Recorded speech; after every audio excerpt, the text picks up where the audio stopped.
Laid up with a fever so high I couldn't move, I asked my eldest son to bring me just a glass of water. I thought he would at least do this much, but what my eldest son brought me was a glass full of beer. Then he splashed that beer on me, who was in bed with a high fever.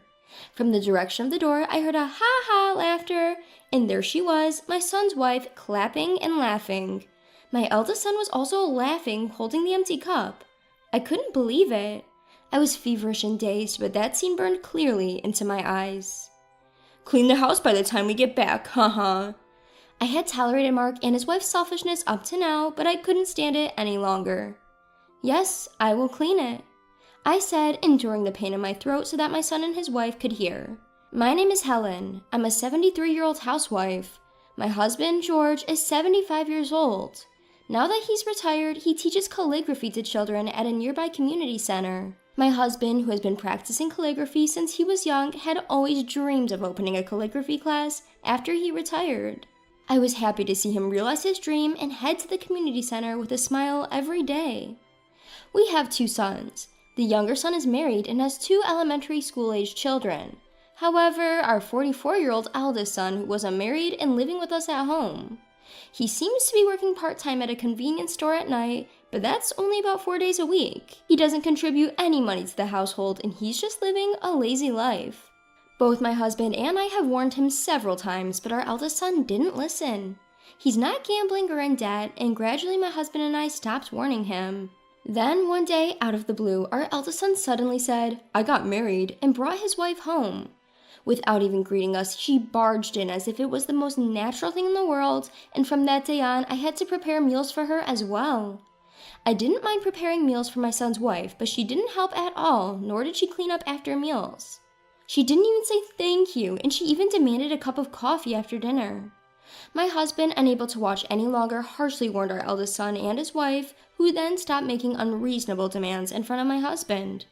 However, when my husband wasn't around, she started making demands like, "Mother-in-law, please take this dress to the cleaners for me." I thought she was being too selfish, and when I warned her, my son took her side. "It's just something you can do on your way to shopping. Don't be so stingy," he would say. However, our son doesn't contribute a penny to the household. Even though we're feeding him and his wife for free, I thought it was unreasonable for them to demand more, and I was considering whether or not to talk to my husband about it. However, not wanting to witness a parent-child quarrel, I decided to wait and see a little longer, and so I held back again today, and as per my daughter-in-law's request, I took her clothes to the cleaners.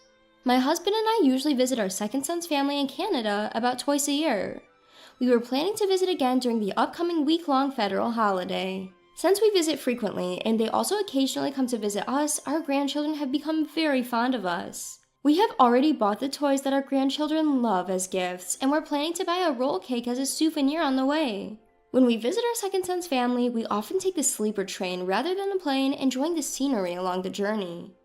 While the view from the plane is great, now that we have more leisure time, taking the train suits us better.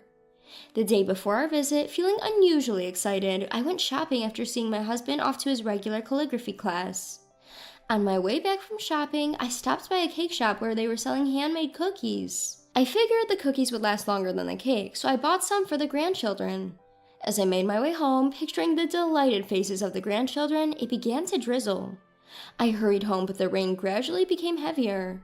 I decided to stop by a nearby convenience store to buy an umbrella, but by the time I arrived, my clothes were soaked.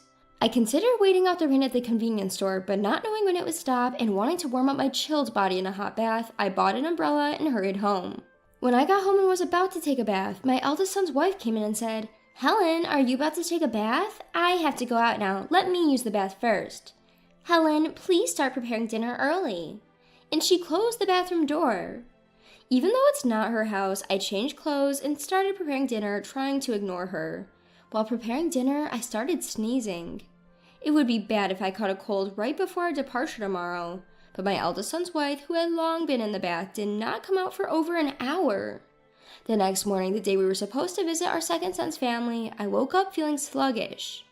My throat hurt and my nose was running. When I checked my temperature, it was 100 degrees Fahrenheit. It seemed that I had indeed caught a cold in yesterday's rain. I told George to go alone this time because I didn't want to pass my cold on to the grandchildren. George suggested that we cancel the visit, but we already had the sleeper train tickets. We also had the toys we bought as gifts for the grandchildren, so I wanted George to visit our second son's family, even if it was just him. I gave him the cookies I bought at the cake shop the day before.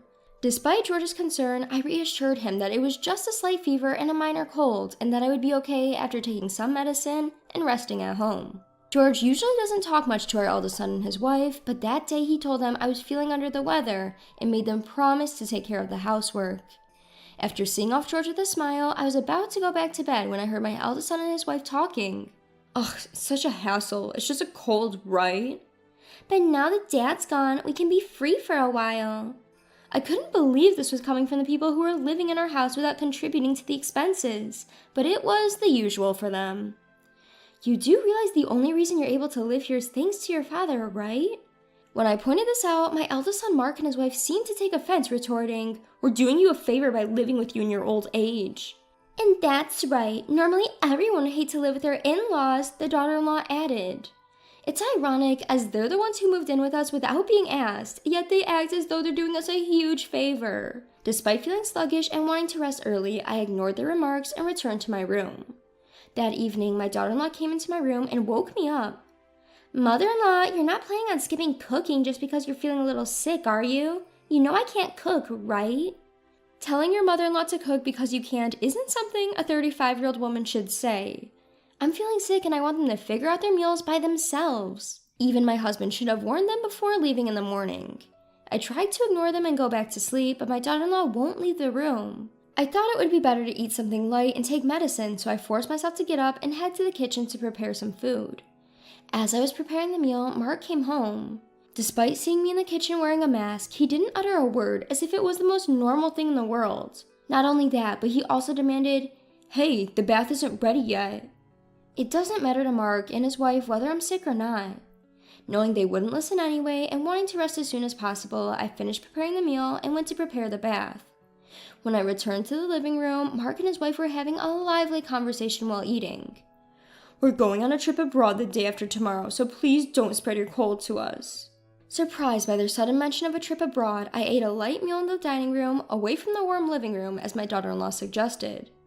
In the living room, the couple was excited about their upcoming trip abroad. Mark is taking time off his part-time job, and they're going on a 3-week trip to Europe. I hadn't heard anything about them going on a trip abroad, but I was grateful that they wouldn't be home starting from the day after tomorrow. On the morning of the day Mark and his wife were about to leave for their trip, my cold had worsened to the point where I couldn't get out of bed. When I measured my temperature with the thermometer, I had nearly a 103-degree Fahrenheit fever. I was thirsty, but my headache was so severe that I couldn't even lift my head. In this state, Mark came to me. "Hey, cook us some food. You can still cook even if you have a cold." Tears welled up in my eyes at the sight of my son telling his sick mother to cook. "Eat out," I managed to say. At my words, Mark frowned, but said nothing and started to leave the room. Before he left the room, I asked him to bring me a glass of water. I thought he would at least do that much for me, so I waited, but what Mark brought me was a glass full of beer. And he splashed that beer all over me, who was bedridden with a high fever. From the direction of the door, a loud laughter echoed. When I turned to look, it was my eldest son's wife, clapping her hands in amusement. In front of me, my eldest son Mark was also laughing, holding an empty cup. It was unbelievable. Although I was dazed with fever, that sight was burned clearly into my memory.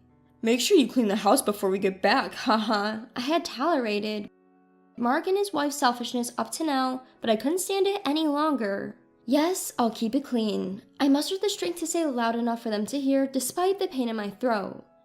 After that, Mark and his wife cheerfully left the house. I didn't even have the energy to wipe the beer-soaked mess from my face, and I fell asleep as I was. When I woke up, I felt somewhat refreshed. With a groggy head, I remember being splashed with beer by Mark, but surprisingly, I didn't feel sticky at all. The covers of my beds were also changed. Just as I was questioning what happened, my husband George came in with a basin. Seeing me sitting up, he placed his hand on my forehead and asked, "Are you okay?" "Why is George here? Wasn't he supposed to be with our second son's family?" I tried to ask but couldn't voice it out. Noticing my confusion, George began to explain. He had taken a sleeper train to visit our second son's family, but he was worried about me and decided to return early. He didn't trust Mark and his wife to take care of anyone. Our second son's family also suggested he should hurry back, so he flew home. When he arrived, he found me lying exhausted in bed with a strange smell of beer lingering around.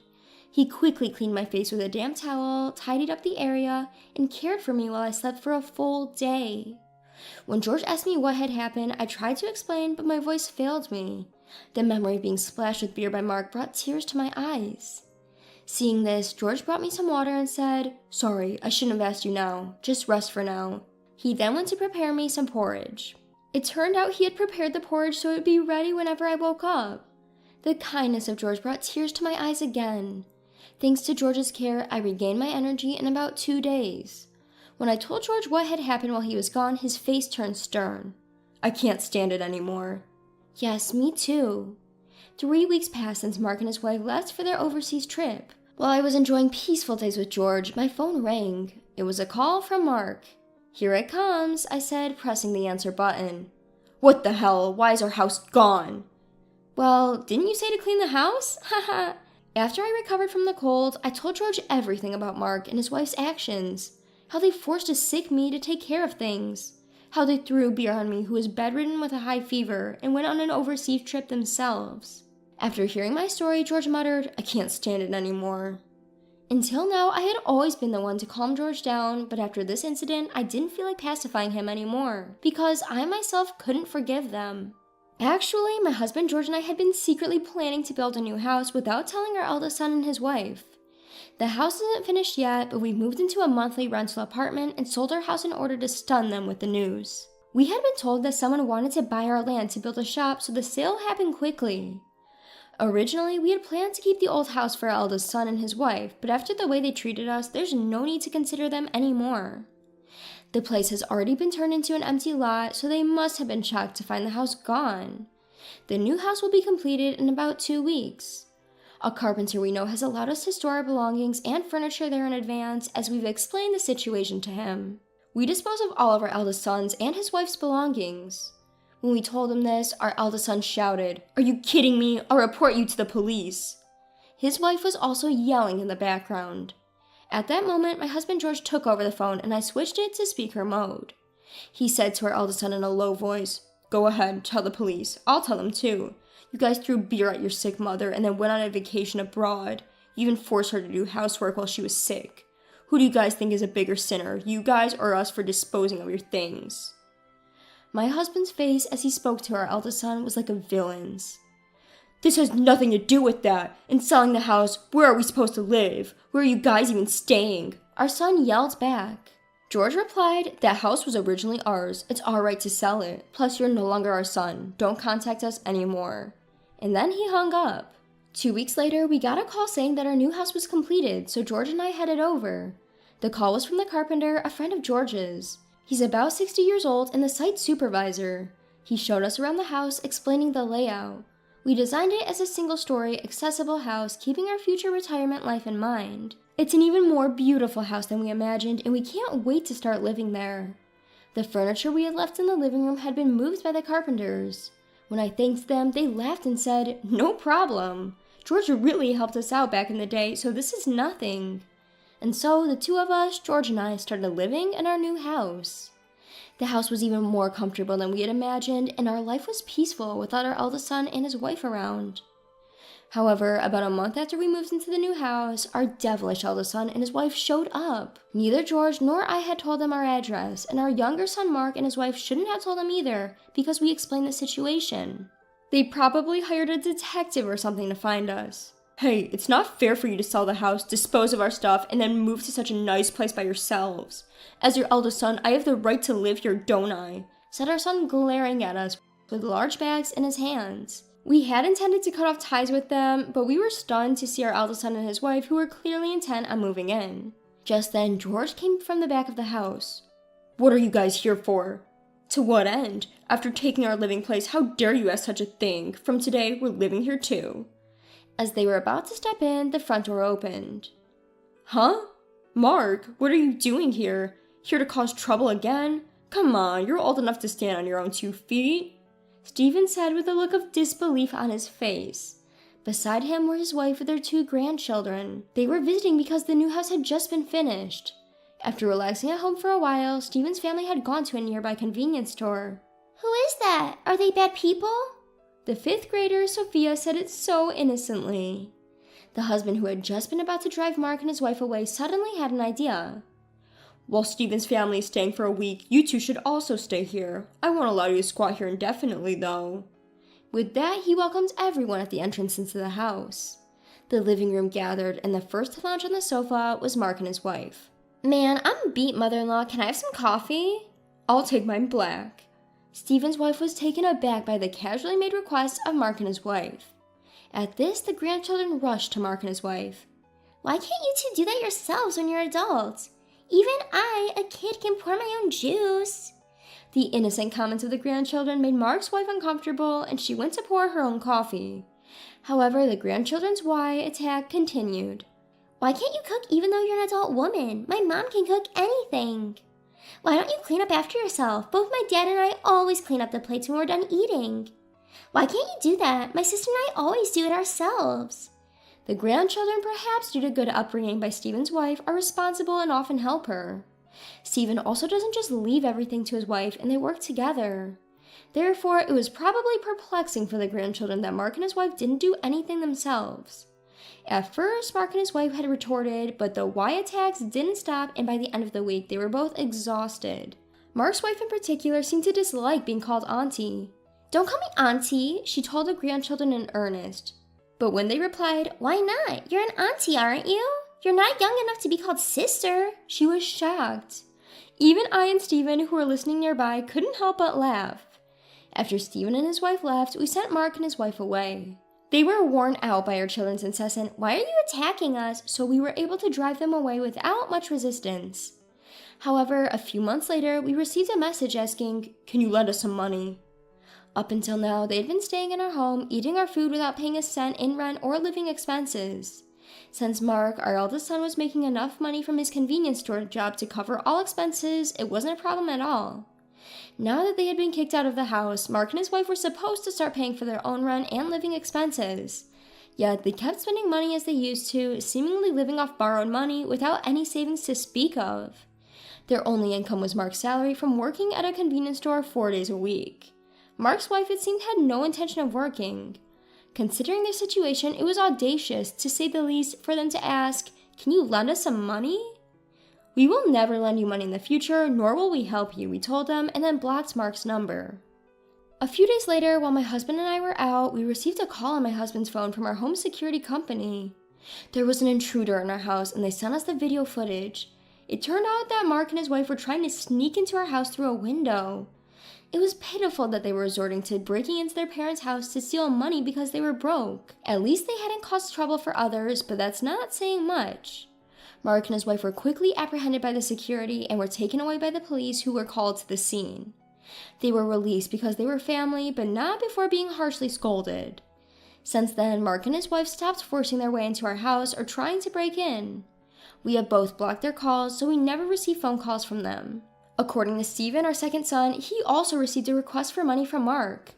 Apparently, Mark had borrowed money from loan sharks and was now on the run because he couldn't pay it back. "You reap what you sow, pay back the money you borrowed yourself," Stephen said, and blocked Mark's number as well. We don't know what happened to Mark and his wife after that, but we chose to forget about the people who would laugh as they poured beer over a sick person. With no involvement with Mark and his wife, my husband and I are enjoying our peaceful, everyday lives. My husband used to teach calligraphy classes at the nearby community center, but now he teaches at home in a room we designed for that purpose. When Stephen and his family come to visit, the grandchildren and other children take calligraphy classes together, and they seem to be having a good time making friends. I am grateful for these peaceful days, and am making the most of each day. Cake? No need for it. Go ahead and toss it out. That's what my husband said on my birthday. And had the audacity to go on a trip with his mistress. I had hoped this would be our last chance. But it seems I was mistaken. I really don't think I can continue living with you anymore. Understood. In that case, I'll do as you said. Throw out the cake. And I'll throw out something else that's important to you as well. And then, prepare yourself. Because I'm going to throw out the thing that is most unnecessary to me. My name is Sarah. I'm a 28-year-old office worker. My husband Bob, also works in an office, although it's a different company. We don't have any children. Bob and I met a year ago. It was at a party held by a senior colleague from work. I'm rather plain, a bit overweight, introverted, and gloomy. And my hobby is reading comic books. An indoor type of person. So I was invited to the party only to make up the numbers. Also, I knew this, so I didn't join the conversation much and was just drinking my beverage at the edge of the table. Still, out of all the participants there, Bob, who was the most handsome, outgoing, and good at conversing, for some reason, actively started talking to me. Bob enjoys traveling and collecting vintage vinyl records, and he told me stories about his travels and old music, which were really interesting. When it was time to go home, he asked for my contact details, and though I was surprised, we exchanged our contact information on Facebook, and the very next day, he messaged me, "I'd like to meet up. Just the two of us next time." I was so surprised that at first, I wondered if this was some kind of punishment game, or if he was going to try to sell me something. But I was happy, so I agreed, and we had a meal together on a later date. After that, he frequently asked me out, and after a few dates, he confessed his feelings for me. I had never had a boyfriend in my life before, so I was overjoyed at my first ever confession and accepted it. And then, about 3 months after we started dating, he proposed, and we got married. I thought it was like a dream that someone as ordinary and boring as me could marry such a wonderful person, and I believed that a happy life was about to start. But as soon as we got married, Bob's attitude completely changed. When we were dating, he was very kind, but once we got married, he started pushing all the household chores on me and would just laze around watching TV or listening to records in his room when he got back from work.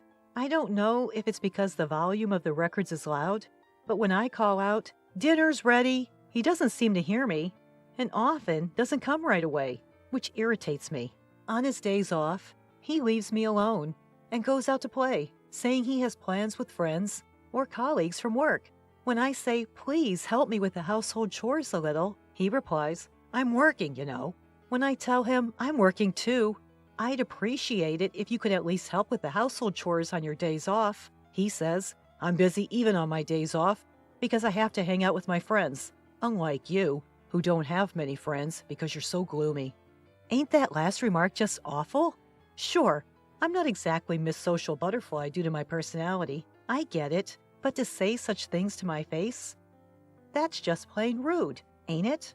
That was what I thought, but I didn't want to start a fight, so I kept it to myself.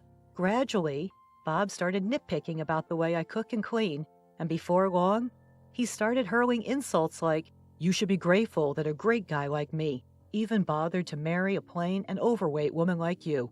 I thought a real gentleman wouldn't say such things to his wife and would also help with housework. In fact, if he's got issues with the way I clean, I wish he'd at least clean his own room. The only thing he takes care of is his record collection. Also, I love reading comic books, and I've collected quite a few over the years. But one day, I found that all the comic books I had in my room had vanished. I asked Bob, suspecting the worst, and he said, "Oh, those?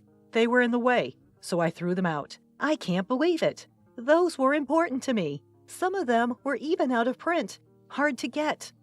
I protested, but he just said, "Well, your comic books were starting to overflow from your room into the living room. Besides, you should outgrow this childish hobby of reading comic books." How dare he criticize my hobbies? Not to mention, throwing away my stuff without even asking me? Unforgivable. If he's going to be this awful and verbally abusive, why did he even marry me? Probably Bob just wanted a free housekeeper, I guess. And when he met me at a party and saw that I was quiet and submissive, he must have thought I was an easy target. Realizing this, I've spent many nights crying in bed. It's manageable now. But if we were to have kids, I shudder to think what the future might hold. One day, a friend told me she saw Bob walking arm in arm with a woman who wasn't me in the hotel district. Just yesterday, he said he was going out to meet a friend. I was under the impression that this friend was a man. What does it mean he was meeting a woman? Could he be cheating? With these suspicions, I hired a private investigator. As expected, It turned out that Bob was cheating on me. The other woman was a junior colleague from his office, a woman named Susan. He had been cheating on me since we got married.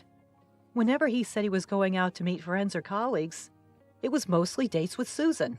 How dare he dump all the housework on me and then play around? I'm going to divorce him, I thought, and even consulted a lawyer. But even so, I couldn't completely hate Bob, who allowed even a plain and boring woman like me to dream a little about marriage. So I decided to make one last bet. This coming Saturday is my birthday. If Bob would celebrate the day with me, I thought I would hold off on the divorce. At dinner, I said to Bob, "Bob, do you remember what's coming up this Saturday?" "Huh? Saturday? Is there something special going on?" I was a little shocked to realize that he had completely forgotten. At this point, my hopes were dashed again, but I continued the conversation. "It's my birthday." "Oh, yeah, now that you mention it. Well, it falls on a day off this year, so I was thinking of getting a cake and having it together." "Ah, you promise, right?" "Absolutely do not make any other plans, okay?" With a somewhat praying feeling, Sarah said this to Bob, who seemed reluctant. And then it was the Friday before her birthday. During dinner, Bob said, "I have a business trip tomorrow." "What? Tomorrow is my birthday, and we promised to eat cake together. I've already made a reservation." When I said that, he said, "Well, it's work. I can't help it. Show some understanding for your husband's work. Anyway, I'm going on a business trip tomorrow. It's for 2 days and 1 night, so I'll be back on Sunday evening. Please pack for me." "Well, what about the cake I reserved?" When I asked, "Just throw it away if you don't need it." He casually said, "What is that?" Despite it being my special birthday and going through the trouble of reserving a cake, he so nonchalantly said to throw it away. Is it really a business trip? Feeling suspicious, I checked his smartphone while Bob was in the shower. There, I found his exchanges with his mistress. "Shall we go somewhere on a trip this Saturday for 2 days and 1 night?" "Sounds good. I want to go camping. How about it?" "Then I'll make a reservation at a lodge." "Are you sure your wife hasn't found out? Are you okay?" "I'm okay. She's oblivious. Actually, this Saturday is Sarah's birthday. She said let's celebrate together, but it's a hassle. I don't want her to start demanding gifts and stuff, so I thought I'd go on a trip with you." "Wow, that's terrible. Your wife must be so sad." I almost cried from the shock, but somehow managed to hold back and took a screenshot of their conversation on my smartphone. I didn't particularly want gifts or anything. If you had simply agreed to eat cake with me, I would have still had a glimmer of belief that you might care about me a bit. Seeing the messages between you and your mistress shattered that last bit of hope. Enough. I'm done with it. Then, on my birthday, Bob so audaciously demanding at the front door, "Well, I'm heading out. While I'm on a business trip, clean my room for me." "Okay. By the way, I'm going to pick up the cake we reserved today. You still want me to throw away your share of the cake, right?" "You're nagging. I said it's fine." "Understood. I'll clean your room, and I'll throw away anything that I think you don't need anymore. That's okay with you, right?" "Yeah, it's fine. I'm heading out now." With that, Bob left for what he claimed to be a business trip, but was in reality a trip with his mistress. Remember when I asked, "Is it okay if I throw away anything I think you don't need?" And you said, "Yeah, it's fine"? I recorded our conversation on a voice recorder, so there's no taking it back now. Well, once inside Bob's room, I vacuumed and wiped the windows. Next, I disposed of the unwanted items, old clothes, piles of stationery, and the record collection that Bob had been amassing. It took quite a bit of money and effort to collect those records, I recall. I packed up all these items and put them in the storeroom. Then I placed the filled-out divorce papers on the living room table and left the house. Now, it's my birthday after all. I'm going to enjoy it just as I like. First, I went to pick up the reserved cake. After that, I booked a room in a luxury hotel I had always wanted to visit and ate the cake in my hotel room. Bob said, "Throw it away." But I couldn't bring myself to waste food, so I ate both portions. It was delicious, but I might gain weight again, so I really need to start dieting. I then went shopping in the nearby stores and took a stroll by the sea close by. I had spent my days off doing housework until now, so this kind of leisure day was a first in a long time. Just as I was thinking about this, I received a call from Bob on Sunday night. Honestly, I didn't want to answer, but I had no choice. Hello? Hey, where the heck are you? I got back from my business trip and you're not home, and there's no dinner ready. How annoying. He's ruining the relaxing ambiance of my luxury hotel stay. Well, I'm staying in a hotel for a bit, for reasons. There's a lovely sea nearby. Would you like me to send you a picture? What are you talking about? I don't care about that. Why are you in a hotel? Where's my dinner? Also, I found divorce papers. What's going on? What's going on? Well, if there are divorce papers, you should know what to do, right? Are you planning to make a paper airplane with it? You can't be that stupid. Just sign your name on it and take it to the city hall. So you want a divorce? That's right. Honestly, I'm sick and tired of it. Bob just leaves me alone to play on his day off, and he never helps me with the household chores. From the very beginning, the first thing he does when he calls me is get mad because I haven't prepared dinner. I thought it was unbelievable. What's up with that? And when I looked in the room, my collection of records was gone. What happened? Oh, I threw away the records. As I say that, Bob's voice raises even higher. You threw them away? Are you kidding me? Why? You knew I cherished those. But Bob, you told me before your business trip that I could throw away anything I deemed unnecessary. You said it was okay, so I did. I even have our conversation recorded. Want to listen? And besides, you also threw away my beloved comics, didn't you? Anyway, don't just drop divorce papers on me and leave. I get it. Then let's meet and talk for once. And so a few days later, honestly, I didn't want to see Bob anymore. But I had no choice but to have a discussion at the lawyer's office.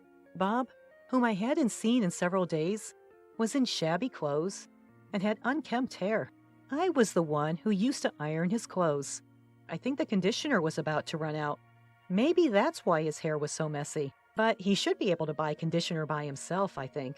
Seeing Bob in such a sloppy state, I wonder why I ever liked such a person.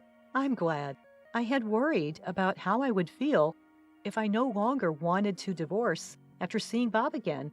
But it seems that was needless worry. And then the discussion began. I'll say this first. I haven't changed my mind about wanting to divorce. This is the amount I want as alimony. Seeing the amount I suggested, Bob screamed, $30 million? Sarah, that's way too much. Just because I didn't help with the housework? Just because he didn't help with the housework? What is this man talking about? That's not all. You've also constantly insulted me, calling me fat and plain. And worst of all, this. Saying that, I pulled out evidence of infidelity that I had researched at the detective agency. I also show him the screenshot of our smartphone conversation at that time. You've been cheating since we got married, even on my birthday, lying about a business trip to go on a vacation with your mistress? Considering all this, $30 million is still not enough. So, Sarah, did you know about the affair? Looking at the photos, Bob turns pale. Yes. Did you think I didn't notice because I'm dense? Don't make fun of me. And you threw away my beloved comics, remember? But that's because you threw away my records. Oh, the records? I lied about throwing them away. Surprised Bob, I explain. Actually, I thought about throwing them away, but I felt it would be too cruel, and I didn't want to be held responsible for throwing them away, so I didn't. The records are stored in the back of the storeroom. What? Seeing Bob's relieved face, I say, why are you looking so relieved? The fact that you threw away my comics hasn't changed, so you should compensate for that. And about the cake, you said throw it away? But I couldn't disrespect food, so I ate both portions. So you didn't throw away anything?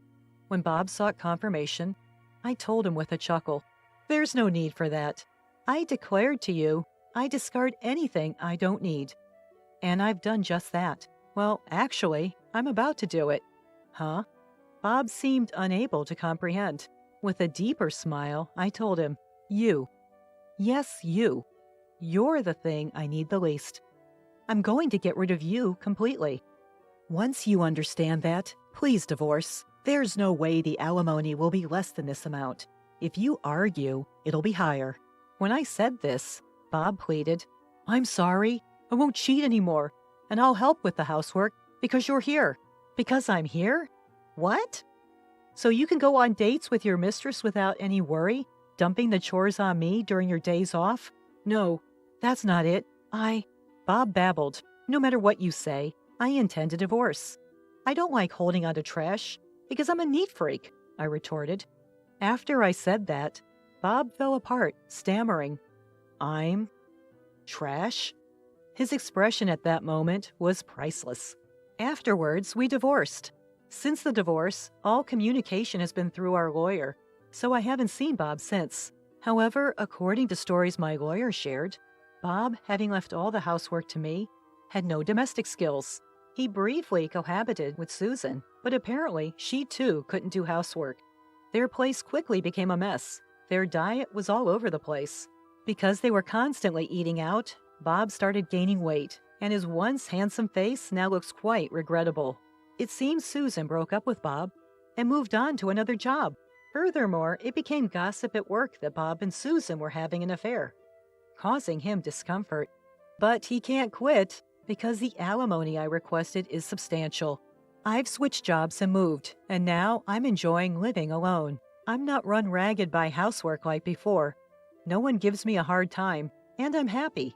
Plus, maybe because I'm not stressed anymore, my face is brighter, and I've been told I look a little thinner.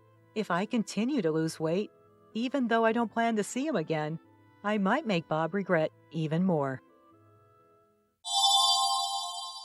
Wait, you're going to sleep in there?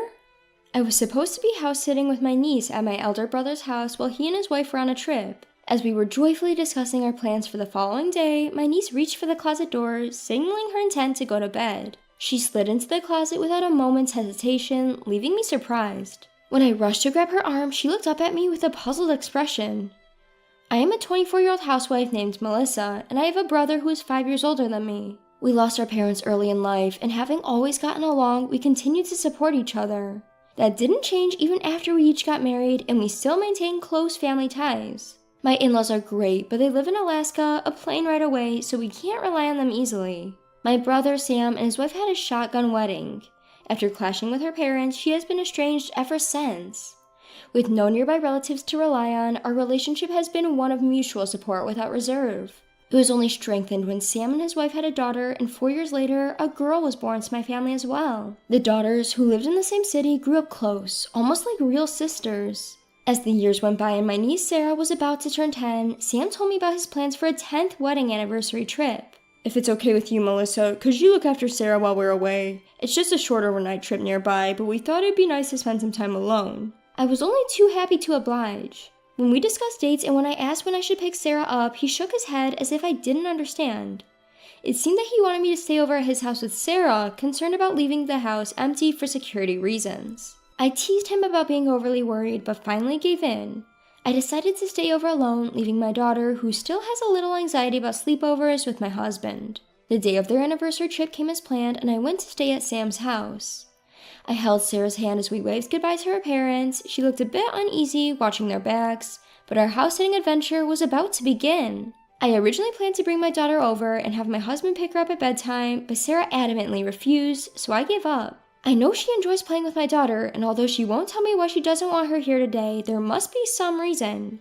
So, to cheer up a disappointed Sarah, I promised to take her to my house to play after breakfast the next day, which made her eyes light up. Sarah usually tailors her play with my daughter, so I brought some slightly complex games and puzzles that adults could enjoy as well. As I spread them out, I asked her what she wanted to play with. We spent her time playing games and cooking dinner together, but throughout, Sarah stayed close to me, constantly glancing around nervously. At first, I thought she might be lonely without her parents or still nervous, but her behavior didn't change even after a few hours. So I asked her if something was bothering her. But no matter how many times I asked, she said, "No, it's nothing," and she didn't tell me what was on her mind. Sarah's behavior seemed like she was on guard against something invisible. Only when it was time for me to go to bed did I finally understand what that meant. Sarah changed into her pajamas, opened the door of the closet with a smile, and said that she was going to sleep early today and leave for my house in the morning. In the closet, there was a bed. I couldn't figure out when it had been prepared. As I was trying to grasp the situation, Sarah quickly lay down on the bed and said goodnight while trying to close the door. "Hold on, Sarah, are you going to sleep in there?" I asked, my voice raising with surprise, to which Sarah answered with a serious face. "Yes, but it's okay. I'll leave it open just a little. If I hear anything, I'll wake up right away." Hiding my confusion, I invited Sarah to sleep with me. After some hesitation, Sarah finally agreed and joined me in my bed. She said that she wanted to leave the bed in the closet as a hiding place. I didn't understand why, but I told her it was absolutely fine. As cheerfully as possible, I asked her why she needed a hiding place. After making me promise not to laugh, she whispered, "The monster will come." Just hearing that might make you think she was still a sweet, innocent girl, but the story that followed was enough to make me believe in the existence of this monster. Sarah was shaking, clutching onto my arm. "The monster is really scary and clever. It only comes on the days when Daddy isn't home. If the monster comes, Mommy has to fight it off and I mustn't leave the closet until she does. Mommy always cries while she's fighting. I once tried to help her, but I got so scared when the monster started banging on the closet door." I hugged the trembling Sarah and sighed deeply in my heart.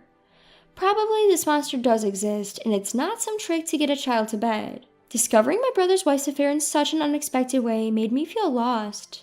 If this monster was my sister-in-law's lover, it wouldn't come to this house while she wasn't around. However, Sarah believes that the monster comes on the days when Daddy isn't home.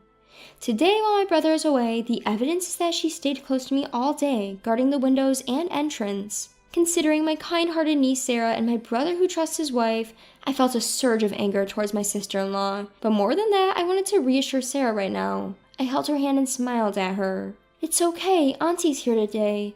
You said the monster is clever, right? Then it'll be surprised to see a stranger and won't come into the house. And your mommy, who is always targeted by the monster, is with Daddy today, so the monster can't get close to her." Still, Sarah, who does not know the true identity of the monster, keeps her face clouded with anxiety. The more time passes, the more she begins to fear that the monster will attack soon. She suggested we hide in the closet together, so I tried to calm her down by encouraging her to share anything that worries her about the monster. I thought she would eventually get sleepy as I take away her fears one by one. However, when I heard more from Sarah, I knew I couldn't just sit back. Instead of putting her to bed, I immediately took her out of the house without changing her clothes. I rushed home in my own car and explained the situation to my husband and arranged for him and his friends to stay overnight at Sam's house. Around 10 p.m. on the day that my husband and his friends went on their way, I received a phone call from Sam asking about Sarah. "Has Sarah already gone to bed? You shouldn't forget about your husband and daughter once in a while and have a good sleep. Make sure you lock up the house. Good night." After asking about Sarah, he told me to lock the door before I go to bed. He strongly warned me not to leave the house, and it took all my strength not to let my voice tremble. After ending the call, I looked at Sarah, who was sleeping peacefully with my daughter, and vowed to drive out the monster. The next morning, my husband returned from my brother's house. I trembled with fear and anger at the sight of my husband telling me about the events of the previous night. I was relieved that my judgment the day before had been correct. My family spent the rest of the day at home with Sarah, waiting for my brother and his wife to come pick her up. Upon seeing me, my brother sternly questioned why Sarah and I had left the house at night. "Why didn't you sleep at our house? I asked you many times not to leave the house, didn't I? You said you understood, but what were you thinking when you just went home on your own?" The protest from him, accusing me of breaking my promise, made me feel uncomfortable. I coldly asked him why he, being on a trip, knew that we were not home. Then he replied while avoiding eye contact, "Well, we gave Sarah a smartphone with a GPS function."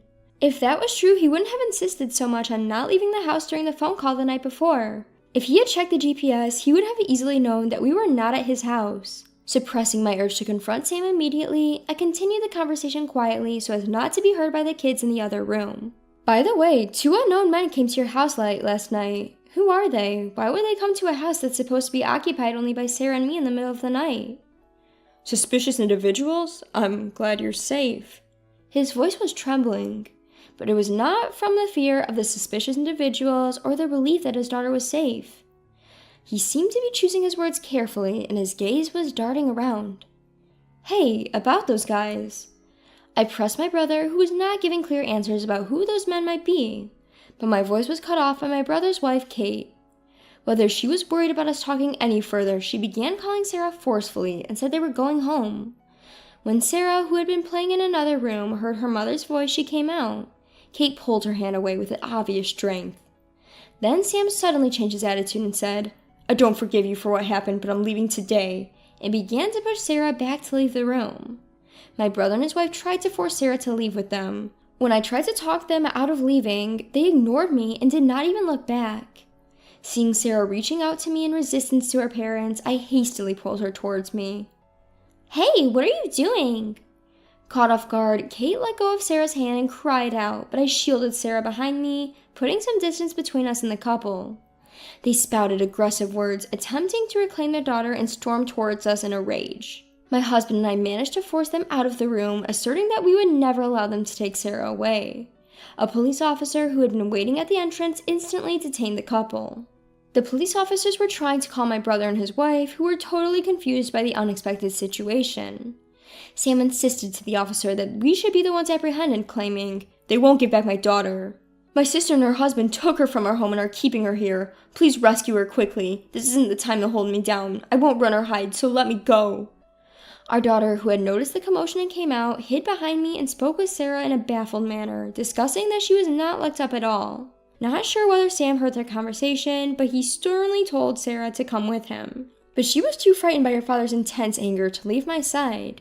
Kate simply stood quietly next to the officer, glancing at my brother as if she had something to say to him and Sarah, but didn't. When my brother, who was causing a scene at the entrance, was completely restrained by the officer, my husband held up his smartphone in front of my brother's eyes.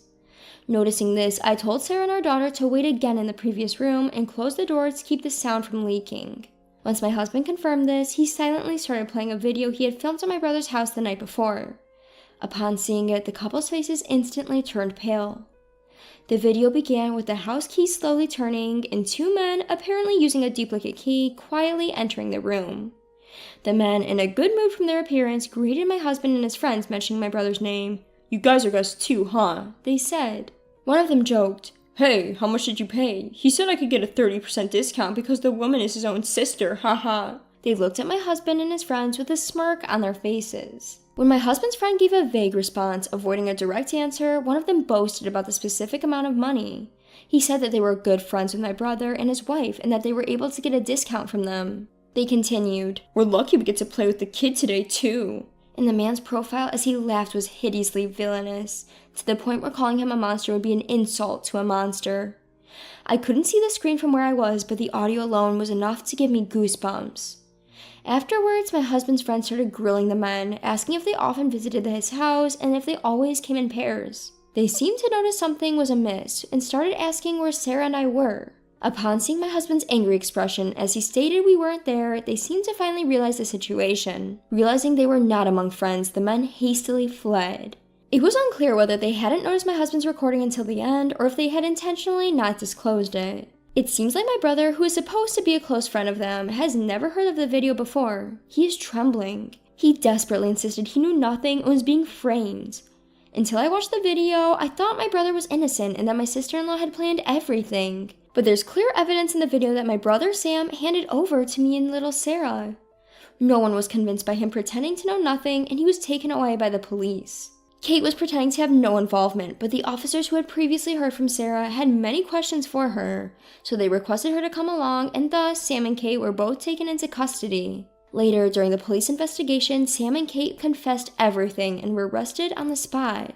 Apparently, Kate used to invite men over to her house on the nights when Sam was working and received money. Once she realized there was a particular demand for children, she took advantage of Sarah, making sure not to violate the law. To help her mother, who was being bullied by some nasty people, innocent Sarah did as she was told and posed for photos.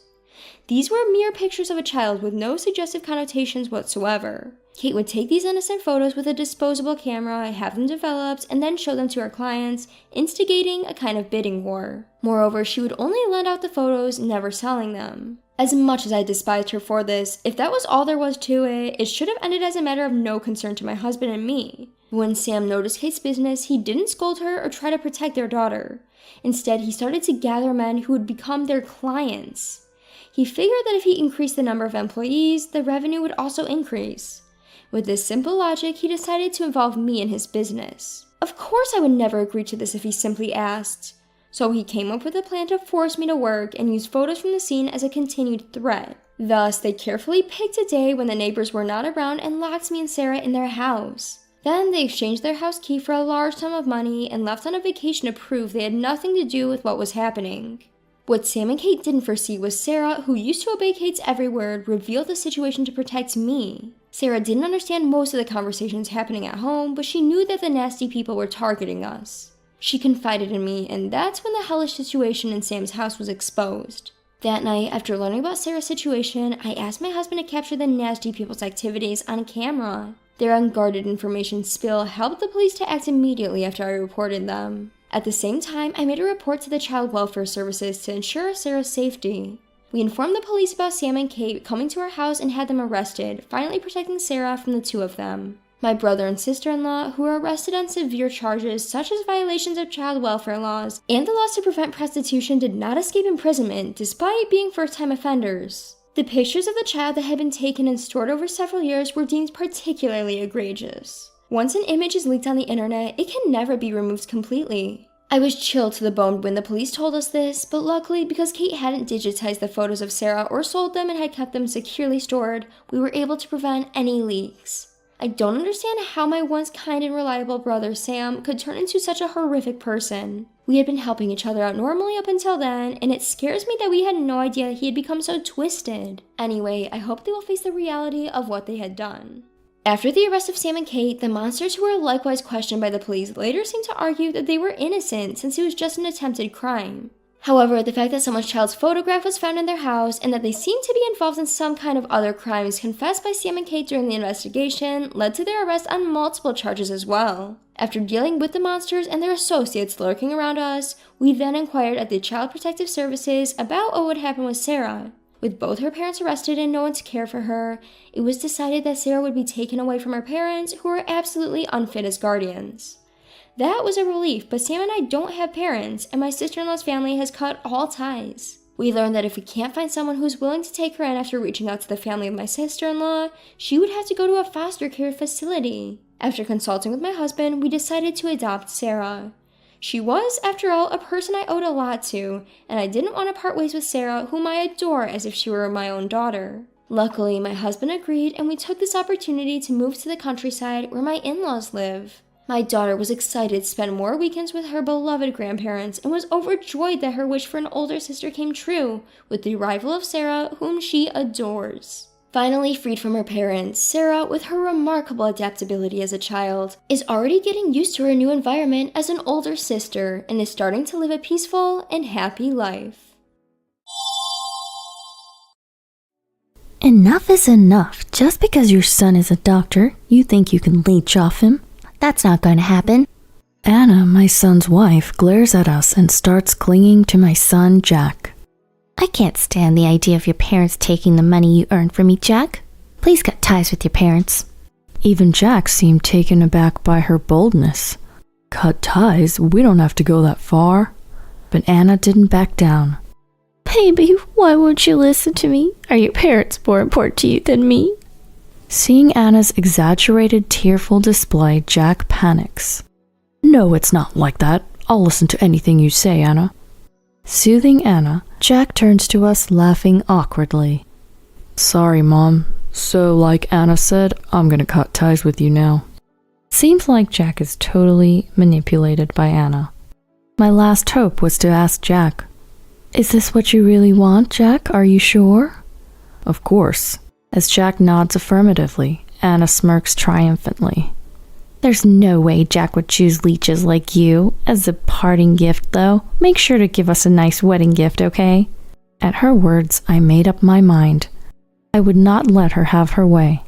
My name is Julie. I work as a nurse in a small hospital. I met my husband Eugene at the hospital. Eugene, who wasn't very healthy, was admitted to my hospital for checkups.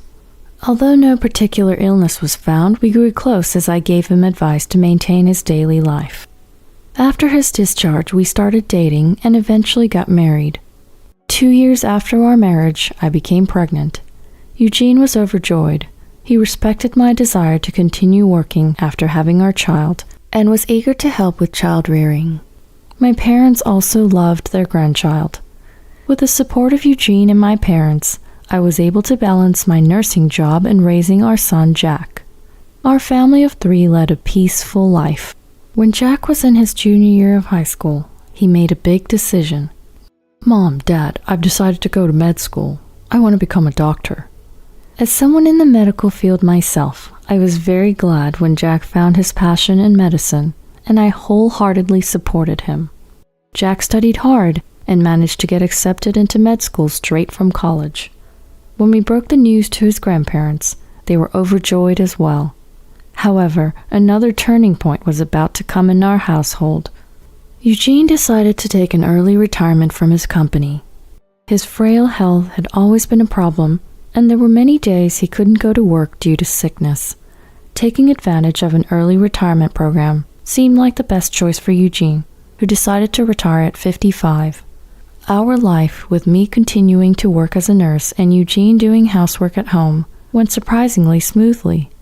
Jack finished his 4 years at college and was assigned to the university hospital for his residency. Upon hearing the name of the hospital, I was surprised. "Isn't it great? It's the biggest hospital anyone was assigned to out of all my classmates." With Jack boasting so proudly, I felt the need to remind him. "Jack, what's important is what you do, not where you are." But it seemed like my words were just mere nagging to the elated Jack. "I know that. Can't you, a nurse who can only assist doctors like us, just keep quiet?" Jack then completed his residency and decided to work at the university hospital as an internist.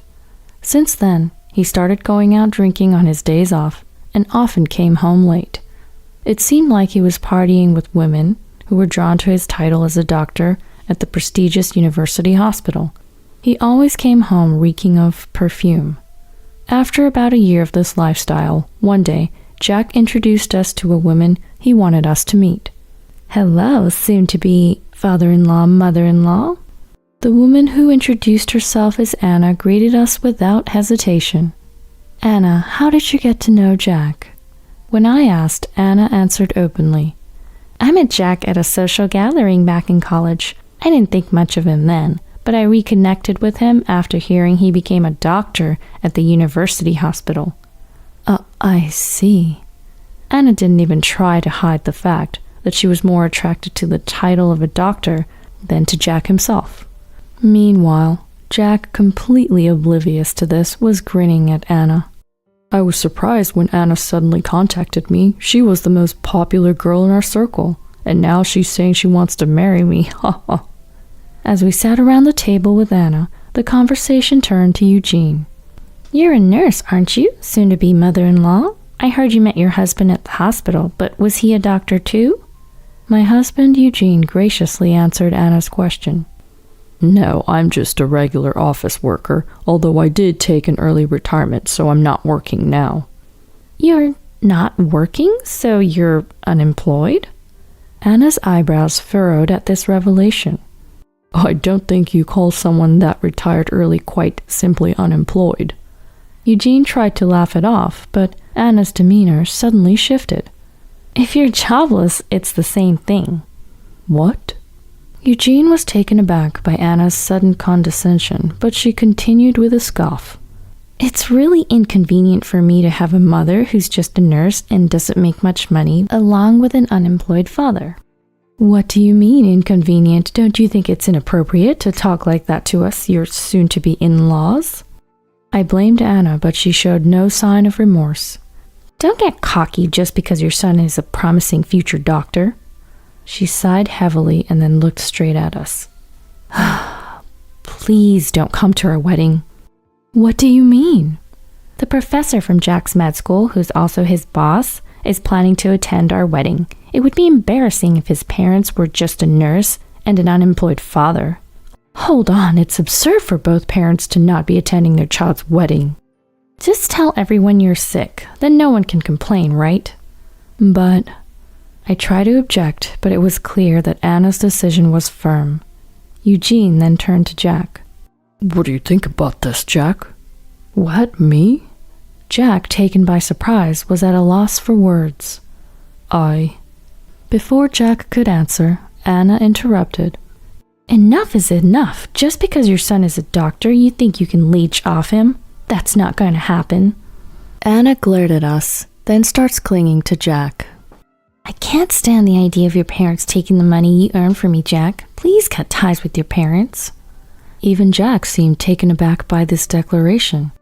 Cut ties? I don't think we have to go that far. But Anna didn't back down. Baby, why won't you listen to me? Are your parents more important to you than me? She exaggerates her crying for effect. Panicked, Jack responded. No, that's not it at all. If it's your request, I'd do anything. Jack, who managed to calm Anna, addressed us with a foolish smile. I apologize, Mom, but I'll have to go with Anna on this one. We're cutting ties with you guys. It seems like Jack is totally manipulated by Anna. Betting on my last hope, I asked Jack, Is that really what you want, Jack? Are you sure about this? Of course. Jack replied with a nod. Anna, looking triumphantly, retorted, There's no way Jack would choose leeches like you. As a parting gift, though, make sure to give us a nice wedding gift, okay? Days later, an invitation for their wedding arrived at our home, with the regretfully declined box already checked. The invitation even had a section saying, Please send your gift cards to the following address. As I was flabbergasted, our home phone rang. It was my father.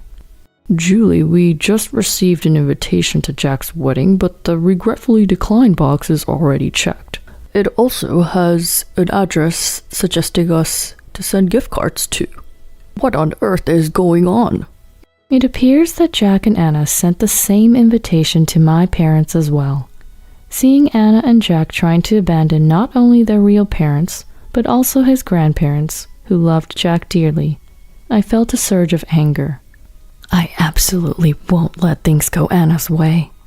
I told my father about the time Anna came to our house. They're saying they want to cut ties with me. It seems they don't want me at their wedding. Hearing my story, my father was bewildered, but I asked, Dad, I have a request. On the day of the wedding, can you go with me to Jack's ceremony venue? But Jack doesn't want us there, right? I don't intend to attend the ceremony. Apparently a professor from the university hospital, who is also Jack's boss, will be there. I'd like you to tell him about what's happening when you see him at the venue. I see. Okay. If Jack has cut ties with you guys, it's essentially the same as cutting ties with his grandparents as well. My father, who had figured out my plan, willingly agreed to go to the venue with me. In addition to that, I did my best to verify Anna's reputation before the wedding day. The day of the wedding arrived. When my father and I arrived at the venue, Anna and Jack were surrounded by their invited colleagues who were all doctors. I heard your parents are unwell. What a shame, it's your wedding. Well, it is what it is, Jack answered with an awkward smile. A professor approached Jack, also posing the same question. Why isn't your grandfather here? Surely he wasn't left out of the invite list, right? Thank you for your concern about my grandfather. I haven't seen him in years, so it's no big deal. He might even be getting a bit forgetful by now. Unaware of the professor's puzzled expression, Jack remained nonchalant. My father, who had been watching from the sidelines next to me, could no longer contain his frustration and walked over to Jack and his group from behind a pillar. Who did you say is forgetful? At the sound of my father's assertive voice, Jack and Anna turned around. Who is this old man? Beside a puzzled Anna, Jack's eyes went wide. Grandpa, what are you doing here? Then, spotting me beside my father, he became furious. And Mom, too? I told you not to come since we've already cut ties. Jack's superiors glanced between him and my father, whispering amongst themselves. That man is... Yes, indeed. Could it really be him? What does he mean by cutting ties? As the doctors started to murmur, the professor asked Jack in a stern voice. What do you mean by cut ties, Jack? Oh, well, about that. Jack started to panic. Before he could respond, Anna intervened. Jack's jobless father tried to leech off him who has a promising future, she exclaimed before I could rebut. We couldn't let such parasites meet esteemed individuals like you, Professor, so we politely asked them to refrain from attending the wedding.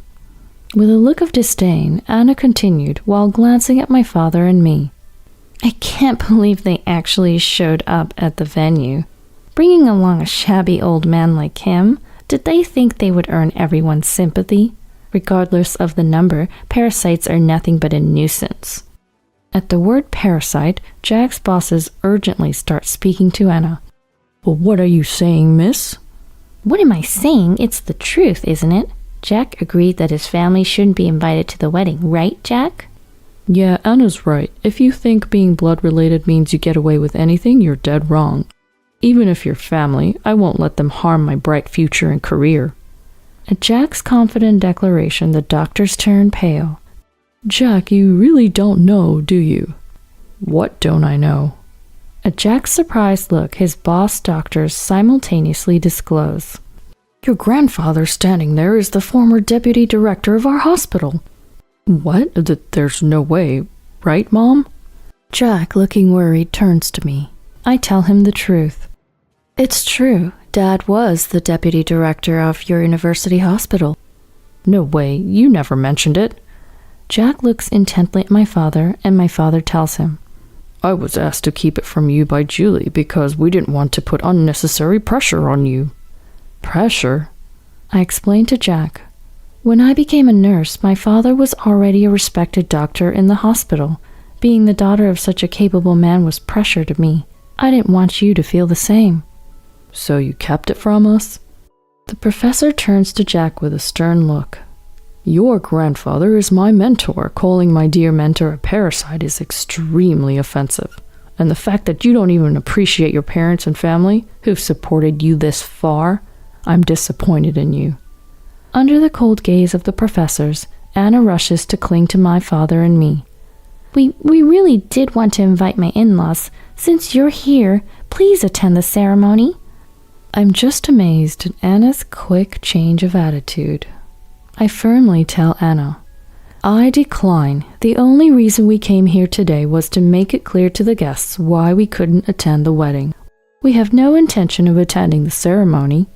But we're a family. Don't you care about Jack? Family? Weren't you the one who said you wanted to cut ties with us? We're not a family or anything. We're strangers. My father backs me up. When my daughter cuts ties, that means I lose my connection as a grandfather, too. It seems my daughter has had her say, so we have no more business here. Mom, Grandpa, please wait for me. Jack weakly muttered. The professor, as if to add insult to injury, said, Being a doctor involves facing and working with people. If you can't respect your family and elders, you're not fit to be a doctor. It seems you'd better grow as a person in a local hospital, not in our university hospital. You mean... Get yourself transferred to a hospital in our rural network. You mean I'm being sent to the countryside? Anna glares demonically, while looking at Jack, who was stunned. Rural assignment? You must be joking. I only married you because you were working at the university hospital. Anna confronts Jack, shrieking about divorce. I'll make sure you pay alimony. Anna never really intended to support Jack as his wife after all. There was no longer any reason to be considerate of Anna. Anna, you're the one who's going to be paying alimony. My words surprised Anna. She looked at me. What? Why should I have to? Anna, you've been having an affair, haven't you? What? Suddenly, Anna began to panic. What kind of evidence do you have to make such an accusation? I laid out several photos in front of the flustered Anna. They showed Anna snuggling up to an unknown man like a couple, entering a hotel. I asked your classmates about what they thought of you, Anna. They testified about the affair, and I've been investigating ever since. Here's the proof. Upon seeing the photos, Jack started to shake. Anna, you were beating this man behind my back? It's not what it looks like, Jack. Hear me out. Why should I? I don't want to hear any excuses. Disgusted by their ugly argument, the guests, following Jack's father, started to leave one after another. The squabble continued until the venue staff had to intervene. By the time they realized, there were only a few guests remaining. The situation was far from conducive for a wedding, so the event was called off. Jack went straight to the city hall to collect divorce papers. I have no intention of continuing to live with a cheater. No way, without your prestigious university hospital title, you're nothing appealing to me at all. Both stubborn and resentful, the two swiftly went through with their divorce. Subsequently, Jack received an official resignation notice from the hospital and was transferred to a hospital in the country. Working alone in the countryside, Jack seemed to be realizing his own immaturity as a doctor. Anna, on the other hand, had to pay alimony to Jack because the evidence of her affair which I presented became the deciding factor. After distributing her assets during the divorce and using her savings to pay the alimony, Anna, seemingly unrepentant, was spotted lurking around the university hospital, desperately trying to charm young single doctors. However, word of her divorce had spread throughout the hospital, and not a single doctor was willing to fall for Anna's advances. Still, Anna couldn't give up her aspirations to be a wife of a doctor working at the university hospital. She had become quite famous in the hospital as the desperate old lady chasing after doctors. Meanwhile, I've been continuing my job as a nurse. Eugene's health has become stable recently, and he's taken a great interest in cooking as his new hobby. Every time I come home from work, I'm greeted with delicious dinner prepared by my husband. While cherishing this happiness, I made a vow in my heart to continue this life with the ones I love.